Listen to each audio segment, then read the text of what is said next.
Bismillahirrahmanirrahim. Assalamualaikum warahmatullahi wabarakatuh. Perkenalkan, nama saya Fatma Sari, jurusan Pendidikan Bimbingan dan Konseling dengan angkatan 018 dengan NIM 054. Nah, pada kesempatan kali ini, di vlog ini saya akan menjelaskan bagaimana panduan operasionalisasi pelaksanaan bimbingan konseling di sekolah dasar. Tetapi pertama-tama yang perlu kita ketahui bahwa bimbingan konseling biasanya masih sangat awam di sekolah dasar, karena pelaksanaan atau implementasi bimbingan konseling ini baru dilaksanakan di sekolah menengah pertama dan sekolah menengah atas. Masih jarang sekolah yang melaksanakan program BK untuk sekolah dasar.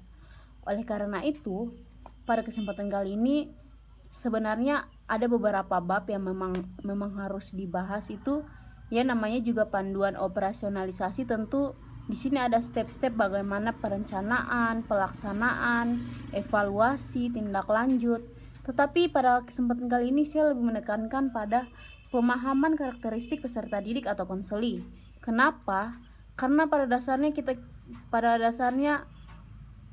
siswa-siswa yang ada di sekolah dasar masih pada tahap perkembangan yang sangat rentan, karena mereka masih ada di usia dini, usia anak-anak begitu.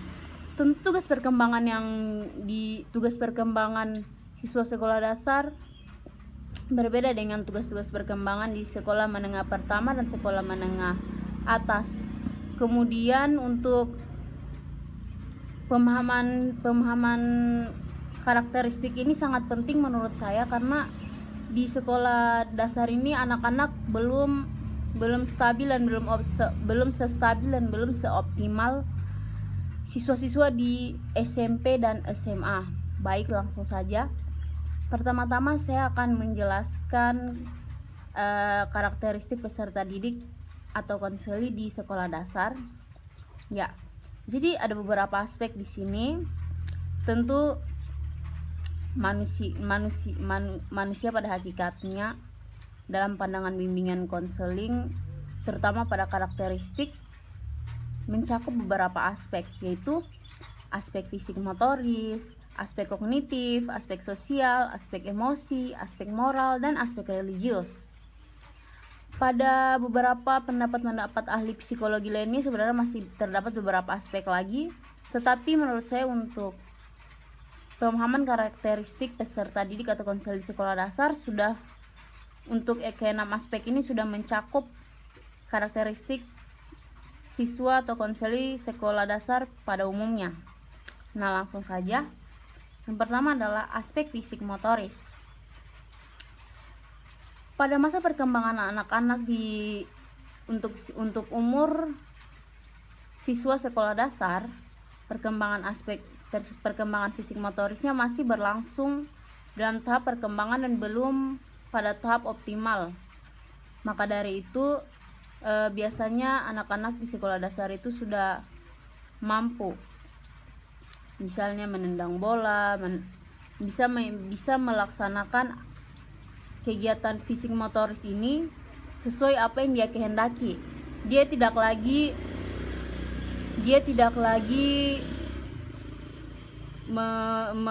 bergerak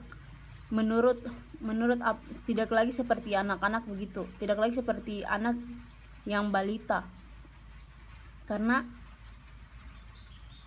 pergerakan fisik motorisnya sudah tergantung terhadap apa yang dia pikirkan dan apa yang dia lihat dan apa yang seharusnya dia lakukan begitu.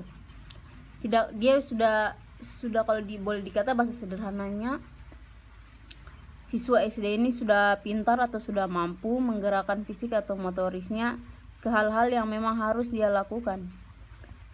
Kemudian aspek kognitif. Nah, pada siswa umur sekolah dasar, dia sudah mampu menjalankan aspek intelektualnya sesuai dengan kurikulum yang diberikan oleh satuan tingkat pendidikan sekolah dasar tersebut. Karena pada usia ini anak-anak sudah mampu bernalar, berpikir, misalnya membaca, berhitung begitu, dan menulis.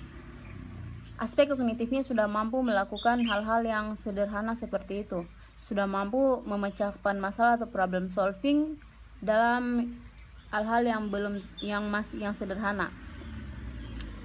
Kemampuan kognitif siswa sekolah dasar sudah bisa diarahkan oleh guru, tetapi lagi-lagi mereka masih tahap benar-benar baru belajar.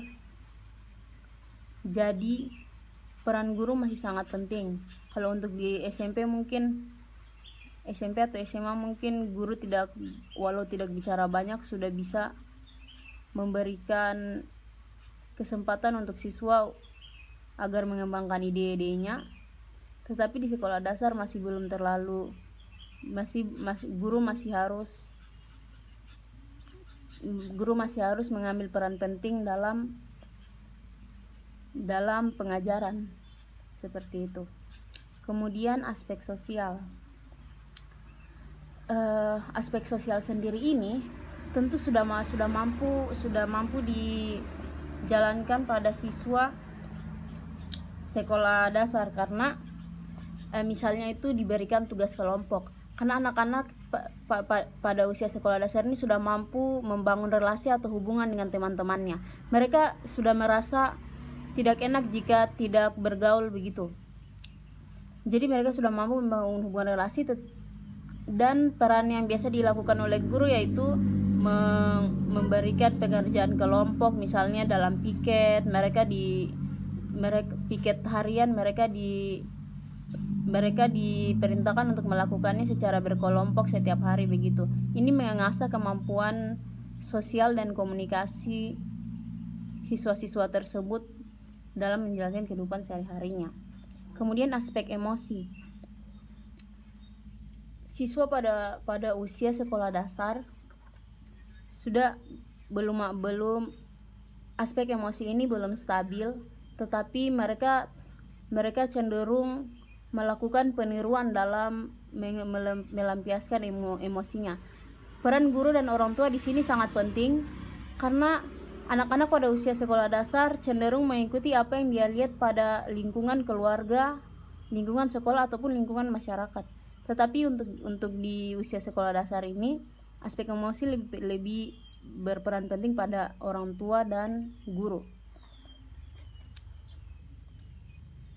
Kemudian aspek moral. Nah, ini tidak jauh berbeda dengan aspek emosi, karena guru dan orang tua sangat berperan penting di sini. Bagaimana penanaman moral anaknya pada usia dini yaitu pada usia sekolah dasar. Kemudian aspek religius. Nah, pada usia sekolah dasar, guru ataupun orang tua sebaiknya sudah mengenalkan Tuhan atau agama kepada mereka. Ya, memang itu sudah harus terjadi, dan pada tingkat usia sekolah dasar ini sebenarnya secara psikologis pengenalan Tuhan lebih baik ditonjolkan pada aspek kasih sayang begitu. Karena mereka karena mereka melaksanakan ajaran agama bukan karena kesadaran dari dalam diri mereka pada usia ini, masih karena peniruan apa yang dilakukan orang tua dan gurunya begitu.